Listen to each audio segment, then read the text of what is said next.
for real now, how to launch any product in 21 days without having talent, without needing any fancy equipment or anything of that nature. Now, I know what you're thinking. This is live, but it looks like it is an AI video, and that is solely because the camera quality on my laptop is so fucking terrible. And so that doesn't mean that it's an AI video. It's actually me live right now. Now, a couple of people are coming into this live. And so first I want to address one of the big issues, one of the big problems that artists are facing when it comes to launching anything, especially as a beginner. And then after 2 minutes, I want to answer questions for as long as possible.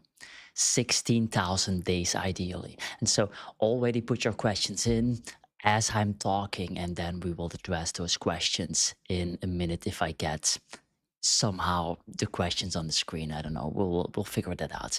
But one of the go-to problems is that artists will first try to acquire some kind of perfectionism before they launch. One of the things that I saw in a lot of the answers that came is that because I asked those questions, shared links in the newsletter, and a lot of answers came. And one of the people said, well, I want to launch Prince.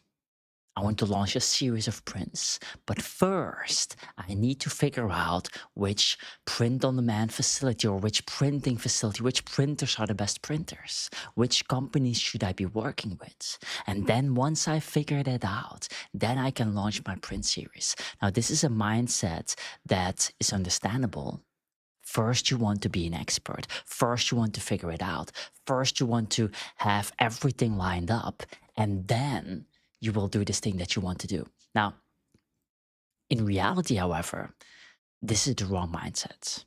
In reality, you have to search in your problems for the opportunities. And the opportunity here is to share the journey of you figuring out which print facilities are the best facilities. And so what I would recommend here in this particular scenario, let me also take this off because it's way too hot in here. I don't think the air conditioning actually works properly, but so what I would recommend here is that video one, you say to the audience that you have, I will figure out which print facility is the best print facility to work with. And then you research in that video or in that email, you research all of the print facilities that you have in the world.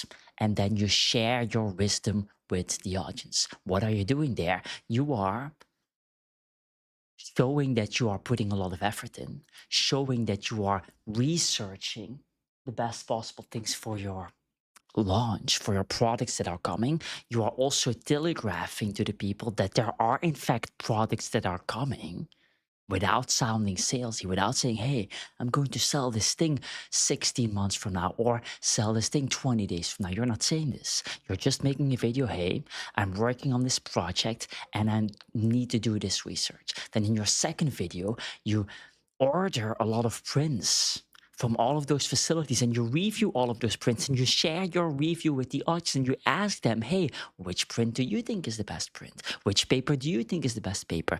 I personally prefer these colors or these colors on this particular printer type of thing, etc., etc., etc. Now the audience is involved. Now you're sharing that the quality of the prints that you will be offering 10 days later will be of the highest quality ever because of all of this work that you're putting in, you know? And so by sharing the journey, so to speak, you are telegraphing all of these things that businesses want to telegraph. They want to share that with the potential customer. They want to say, hey, my product is of the highest quality. Hey, my research is absolutely impeccable. Hey, look at how much effort we are putting in this product. That's what they want to communicate. And you as an artist, by simply sharing your story, will automatically communicate that. Now, I want to see if there is some kind of comment section that I can get here because that's kind of the whole point. I think I pressed something that I shouldn't have pressed, or something wrong in some way, shape, or form. So let me just quickly open this and then see if there are comments like this. I have no idea how this works. Anyway, um, so if you have questions, please put it in the comment section. Perhaps this is not even live. Who the fuck knows? I mean, this is I'm so average when it comes to this live thing that it's absolutely laughable. But this is how you want to think about it, right? You want to make sure that in your launch sequence, you talk about all of the psychological triggers that you want to talk about that will create anticipation for the product that you have to offer, that will create particular authority elements that are necessary in that sales process, that will build relationship with the audience that you have, with the potential customer that is already following your pages, that is already listening to the emails that you have. You want to build some kind of micro community. If you have a video and there are 5 comments on the video, or 7 comments on a video, and somebody else comments on somebody else's video, that is a micro community that is established there. Something as simple as people talking with each other underneath your videos, that is a micro community that is established there. And and what happens after a micro community is established, what happens is that people are now more invested in the project that you have to offer. People are now more invested. The people that are reading this conversation and the people that are participating in this conversation are now more invested in the product. And so can you facilitate that by simply talking about the problem that you have in I don't know which print facilities I should work with? Yes. Simply sharing that journey will accomplish all of those things that I just mentioned. And so that is what you want to be looking for in your creative process. You want to be looking for what are my problems and how can I turn these problems into opportunities. So let me quickly check some questions here. I would like to launch my small choice paintings. This is a collection of round florals, smaller than my usual large works, that I would like to package, box, dots. So, this is a very good question. Now, I know Cheryl, and the first thing that comes to mind for me is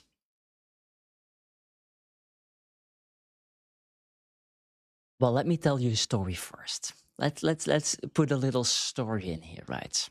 So, I'm going to a particular conference.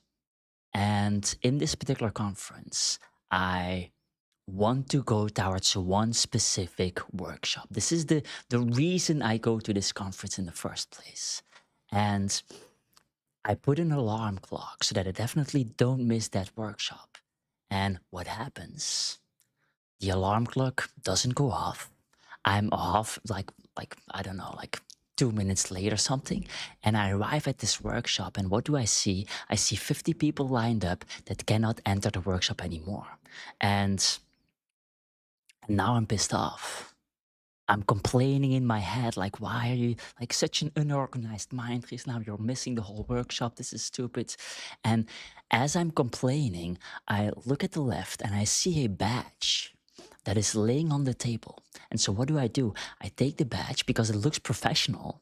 So I take the badge, I put it around my neck, I go to the front of the line, my heart is pounding in my chest. I go to the staff member that is standing there, that is holding these people in front of the door. And I say to the staff member, hey, why don't I check inside and see if there are a couple of no-shows so that we can let a couple of people in?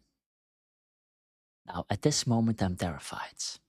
What is she going to say? Is she going to see that I'm a fraud, that I have some like badge that I don't deserve or whatever? And she replies and she says, yeah, that's a great idea. And she opens the door for me. And so I go inside, I check. A couple of people are sitting on the ground, and the workshop didn't start yet, and the whole thing. Great. I go back. I say, yeah, there are 4 people that can still join, so I'll guide them in, and we go in with 4 people. I put the badge on a table inside, and I see that the badge that I was wearing wasn't an official badge. This was a cleaning badge of the building itself. So this wasn't even an official thing. Now, what we see there is authority at work.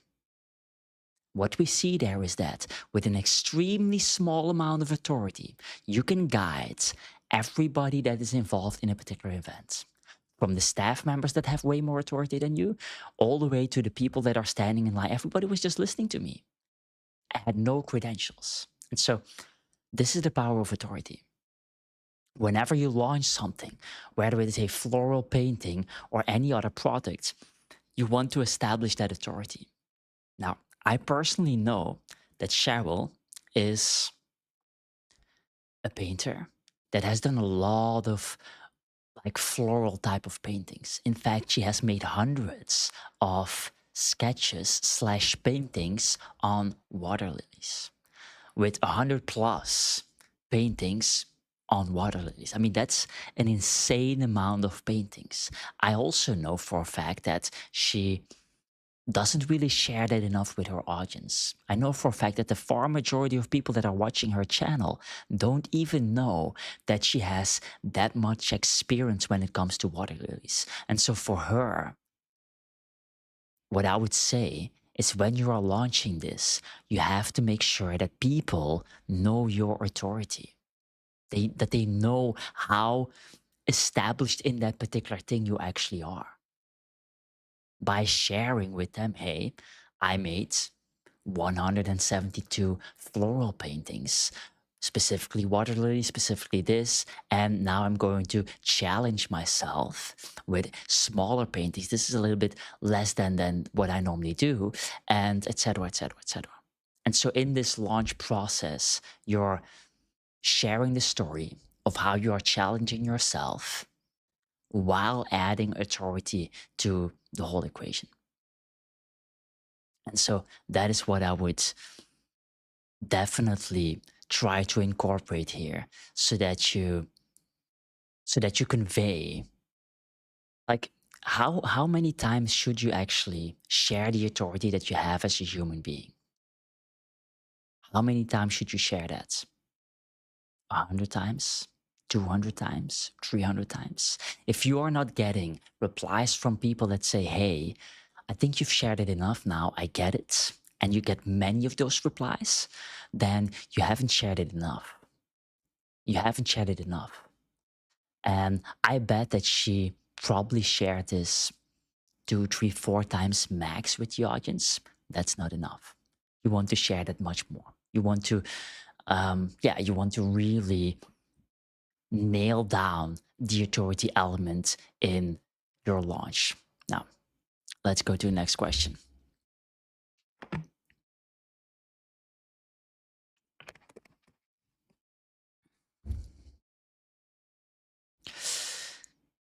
Isn't it that in this way you are considered by your audience less of an expert with less authority because you are asking suggestions to people who are not in the field? So I assume that this person is talking about you asking questions to your audience as you are launching a particular thing. You are asking them questions about what they think about color, what they think about the paper quality, what they think about the um, the tech setup that you use for a particular tool that you're developing, what they think about a particular chapter of the book that you're launching, etc., etc., etc.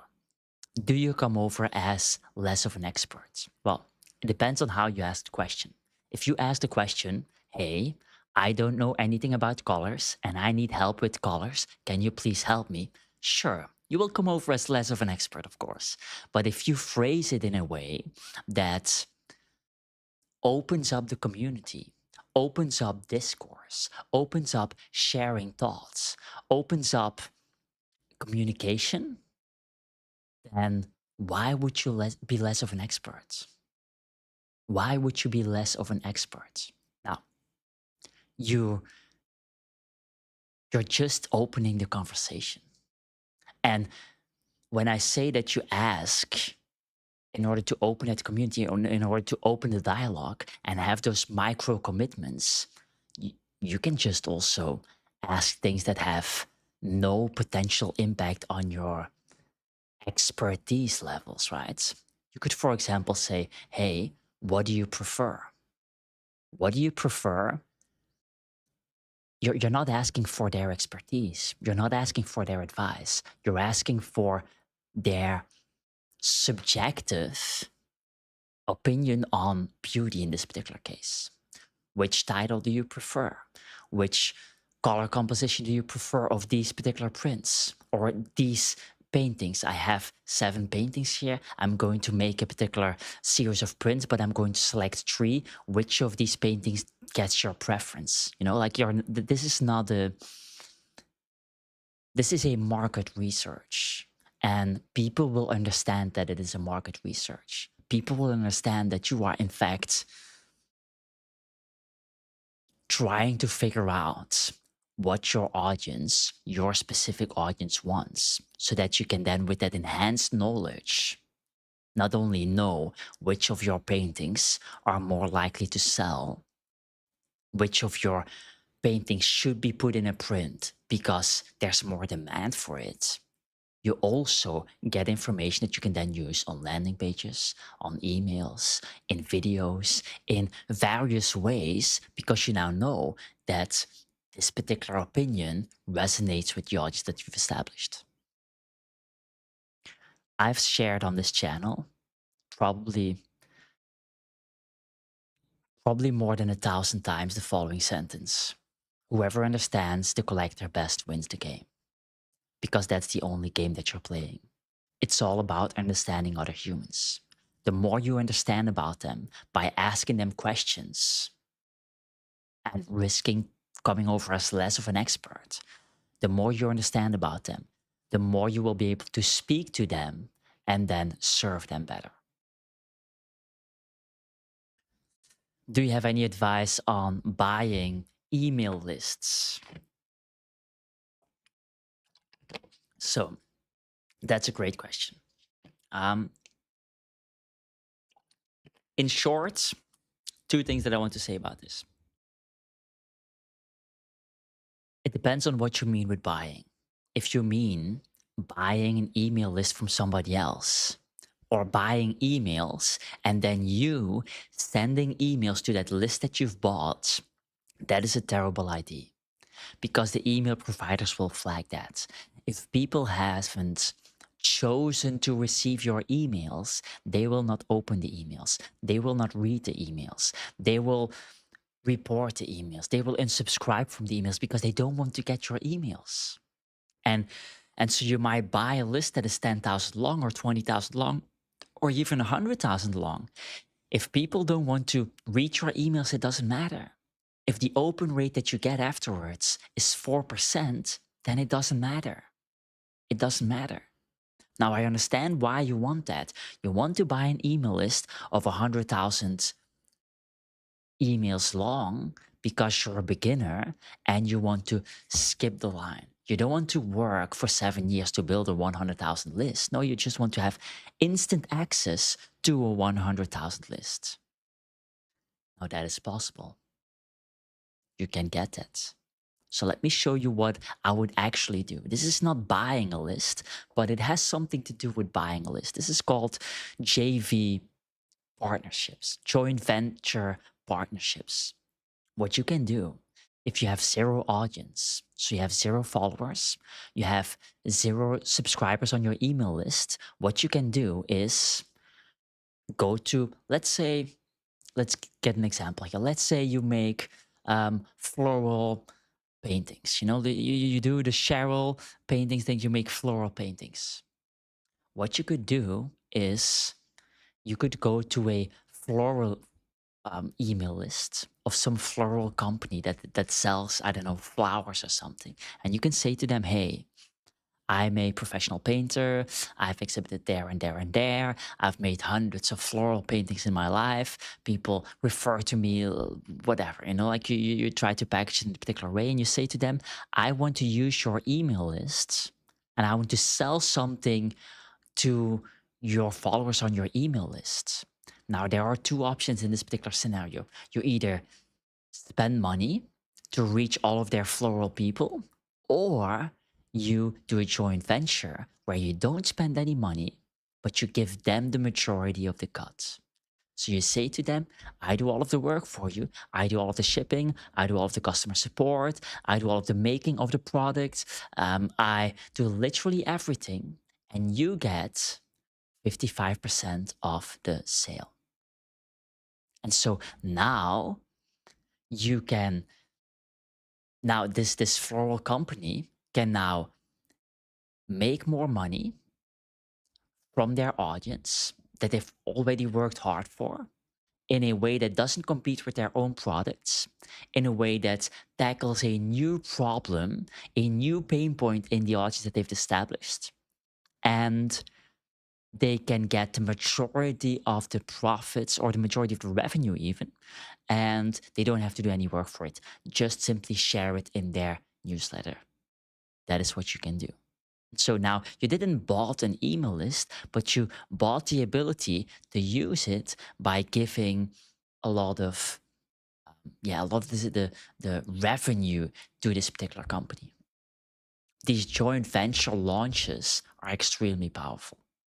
If you have the right partnerships, you can suddenly get access to hundreds of thousands of people for $0. Now, it's a lot of time and effort to establish those partnerships, of course, but this is extremely, extremely, extremely powerful because you can basically skip the line.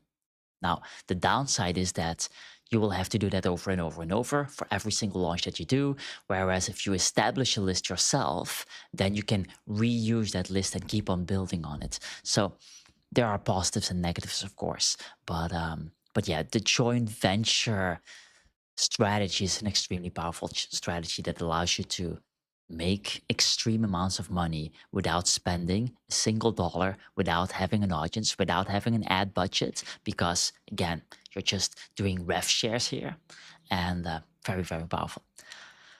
Okay, but if you ask for which printer, isn't it that I should know better than them? Okay, that's a good question. If you go to your audience and you share, hey, can you recommend a couple of printers? Because I'm doing a lot of research on printers that can accomplish this particular thing that I have in mind. I think that's totally fine. I think that's totally fine. You can just ask that. Now, when I suggested asking a particular question, I wasn't necessarily asking, or I wasn't necessarily suggesting that you ask them about printers. I was suggesting that you do the research yourself, then not be afraid of looking like somebody that still has to do research. That's totally fine. I do research all of the time.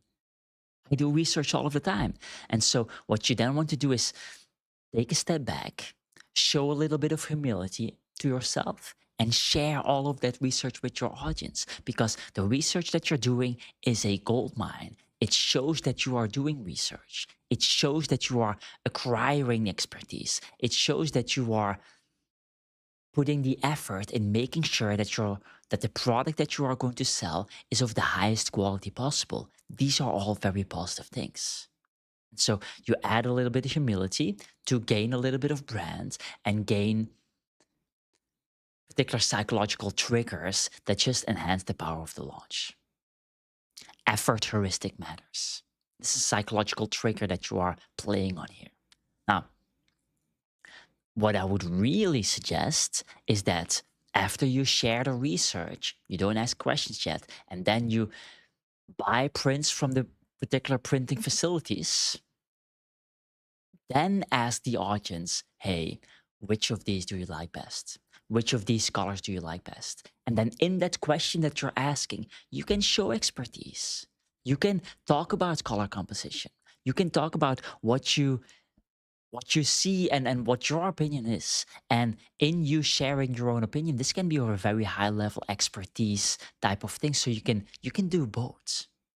You can and ask and show expertise at the same time.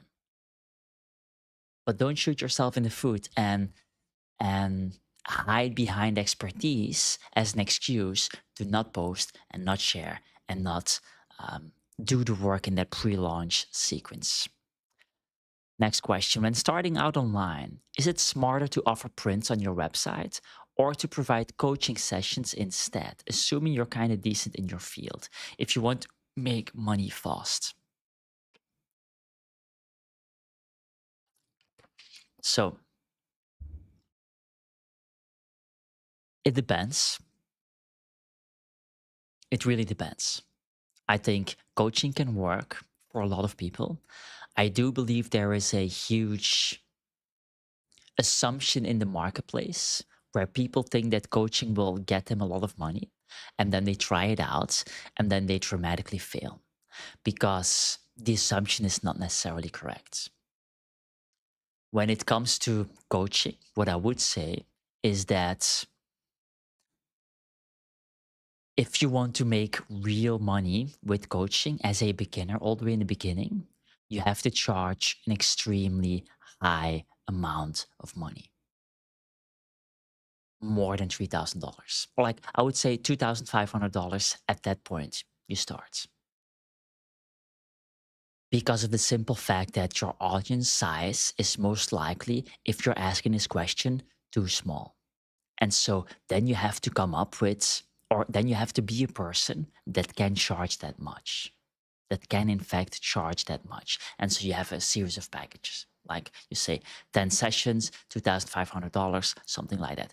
People will have to want to purchase that from you because they believe that there's way more value in that product than what you're charging. If you don't charge those amounts, it's going to be very hard. Then it might be a nice supplemental income, but it's going to be very hard. Plus, you're also exchanging your time for money there. So I would be cautious with that. Now, the thing about prints is that starting with prints is ideal for the simple reason that beginner collectors, if you look at the market research in the art at this moment, and you ask collectors, thousands of collectors. I've made a video about this. I don't know what the name of the video is. I think it's called I Studied 1,000 Collectors, Create Art Collectors Want to Buy, something like that. So they've asked this to collectors, right? Thousands of collectors. Ask them, what was your first purchase? What was your second purchase? What are you looking for in art, etc., etc., etc. What we see is that far majority of collectors, I, I forgot the exact percentage, but I think it's like 78% or something. 78% of collectors' first three purchases are prints. They don't start with full on original art, large sized for their homes or anything like that. They start with prints. That's what they start with. And so I think prints are ideal because you capture a lot of collectors. You widen the amount of customers you have. In the short term, this will not necessarily result in a lot of profits because on prints, you will not make that much profit. And your audience size, assuming that you're beginning, is just not going to be that large. But over time, you widen that customer base, and a percentage of those, let's say 10%, will in fact buy original art afterwards. And so now, on the original art that you're selling 1 year later, or 1.5 years later, or 2 years later, that's when you start making money. That's when you start to see those compounding effects of all of the work that you've put in the 2 years prior. So it really depends. Um, and and it depends on what you can offer in the coaching sessions. It depends on what you can offer in the prints of your art and what skill level you have. It really depends, I would say. So let me check the amount of. Oh wow, my face is also very blue. Perhaps I should change the colorization of the lights here somehow. I don't know. Um, anyway,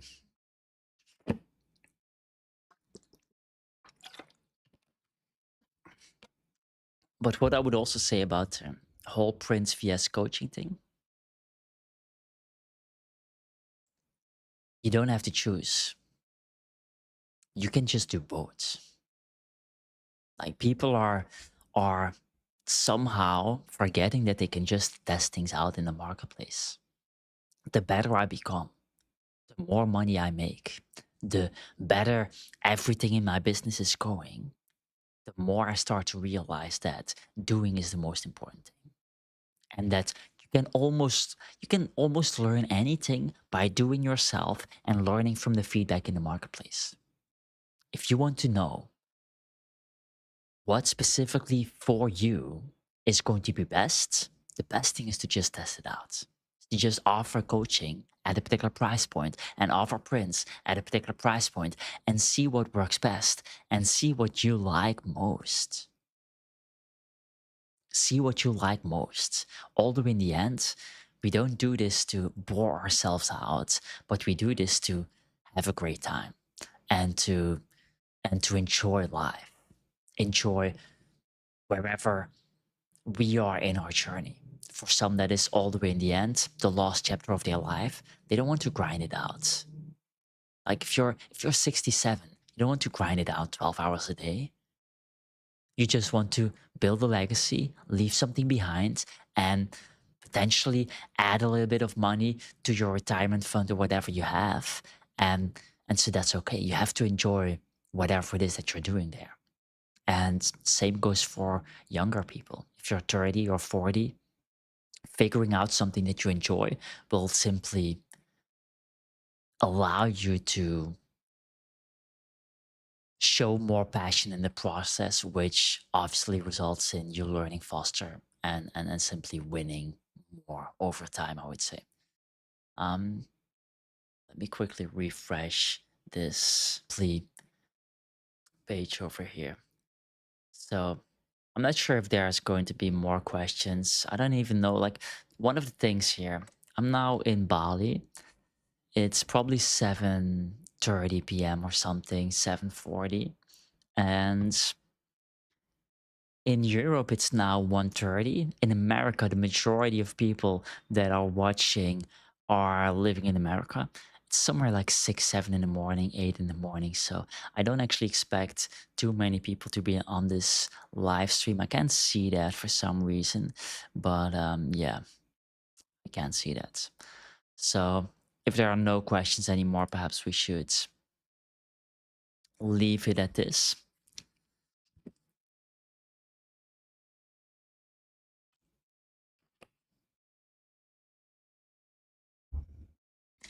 But I think we've covered a real amount of tips. Building authority and sharing authority, massively important. Not being afraid of asking questions, not being afraid of not coming over a certain way, not asking questions so that you don't lose your expertise level, right? Or then buying an email address via joint venture things. I think this is a very very powerful thing. Let me quickly check this question. Is there a benefit in living in Bali via Europe? Should I go for some political ending of this video?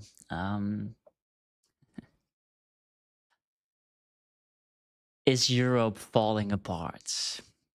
Are the elites in Europe changing towards a particular type of control and abuse of the European people, um, oh man, I'm not sure if I should go in that direction, but it's a very interesting question.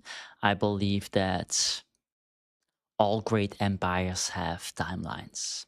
If you look at history, if you look at the fall of Rome, the Byzantine Empire, you look at those patterns, you oftentimes see like 250-year periods. And I think perhaps we're at the end of the reign. And things will need to change dramatically in Europe as we speak in order to turn the tides, in order to have a Europe that is strong and mighty as it once was.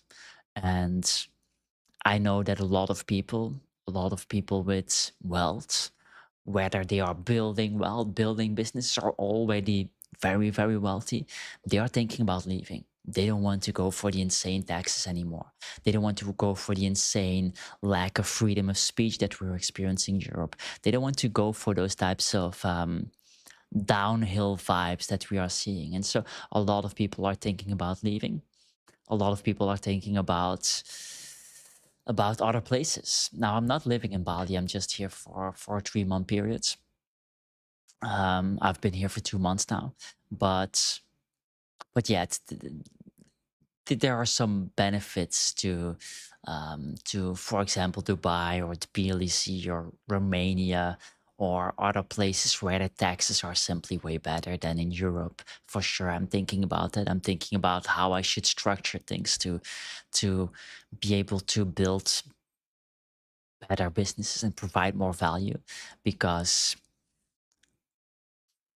yeah, we want to find a nice balance, of course. Business wise, so taxes are a real thing. I think there are a couple of places, right? Tbilisi, Oman, Amman, and Romania, other places. I've checked it out for tax purposes, but it's not something that I will be spending a lot of time on in this year. Probably next year, 2026, will be a year where I position the business slightly better to have some extra business opportunities. What I will say, this is one thing actually, especially if you're young. What I will say, like with young, I mean 30, early 40s, when you're still thinking about networking and all of those things, late 40s even. When you're in that stage of your life where networking is a real thing for you, places, digital nomad hubs like Bali have a very powerful vibe. You will meet a crazy amount of people that are extremely entrepreneurial, that are very successful in their business, and you will meet them in an environment that is very open. Whereas Europe, for example, is very closed. In Europe, people are just not ready to meet each other. Like they're busy with paying taxes all day long. They don't have time to go out and meet people and have conversations and all that stuff. It just doesn't happen. If I'm in Europe, the amount of people I meet is very, very limited. If I'm in Bali, I mean, the first day that I was here, to give you an example, this is day one. I'm talking to a girl in the sauna. She happens to be selling yachts to billionaires in Dubai. Next day, guy comes over to talk to me. We hit it off. We talked for 2 hours. Happens to be a guy that has 2.4 million subs on YouTube. The other day, like the third or fourth day, I'm talking to two guys. Both of them are in e-com doing multiple 7 figures. Like you're constantly meeting people in these types of closed environments like Bali, where a lot of entrepreneurial vibes, a lot of entrepreneurial people come and meet and share. And so that's one of the reasons that I'm here, of course. And that is absolutely real. There are a lot of those places in the world. Bali is one of them, but that is definitely something to take a look for as you're building businesses. Meeting the right people in the right places can be very, very powerful. So I think we will leave it at this. It's a good 40-minute session. Thank you all for coming. This was really nice, and I hope we've been able to provide some value when it comes to launches. In an ideal scenario, there's a lot of follow-up questions and I can ask and interact in those types of Q&As. I obviously am limited to what I assume is going on behind the question. But yeah, thanks for coming, thanks for joining, and we'll do one of these lives in the near future, most likely again. And the video that I was talking about, where we share those collector insights. I think it's called 1,000. I studied 1,000 collectors, create art collectors want to buy. That's probably a good video to watch after this one if you still want to consume some stuff. Anyway, see you very, very soon.